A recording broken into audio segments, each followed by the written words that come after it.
第12章，喜爱知识的人欢喜接受管教，戆人厌恶责备。好人会得到上主施恩，诡计多端的人会受上主定罪。人袂当对做歹得到安全，义人的根基永远袂动摇。在地的负责人是丈夫的花冠，毋知见笑的负责人，亲像丈夫骨内的毒瘤。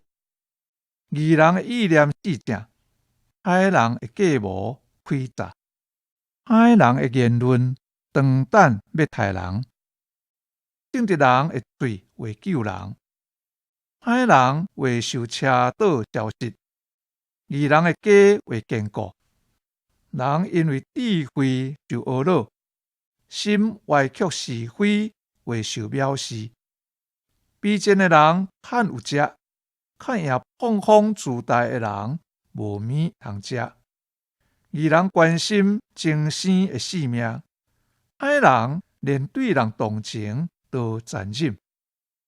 打拼正做的人有教业的美牛通食，追求空空无价值的事是无知识。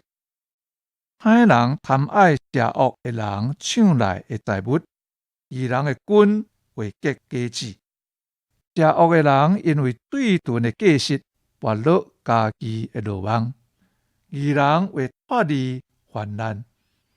人对罪所结的果子，得到满满的福气。人照伊所做受报应。戆人看家己的路做对，聪明人听人苦劝。戆人真快显出受气，明理的人忍受侮辱。讲实话作证，彰显公义；南山作证，显出亏欠。讲话无谨慎，亲像刀杀人。智慧的人会治医治人。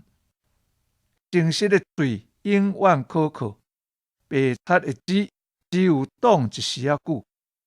图谋歹待的人心存亏诈，劝人和好的人会快乐。义人袂拄着灾害，歹人会拄着真侪灾祸。白贼的对盾上主厌恶，做代志诚实，伊所欢喜。明理的人藏捌知识，戆人的心显露愚妄。温困的手有力掌权，面单的人甲人做苦工。心有看路，互人睿智；一句好话，互人欢喜。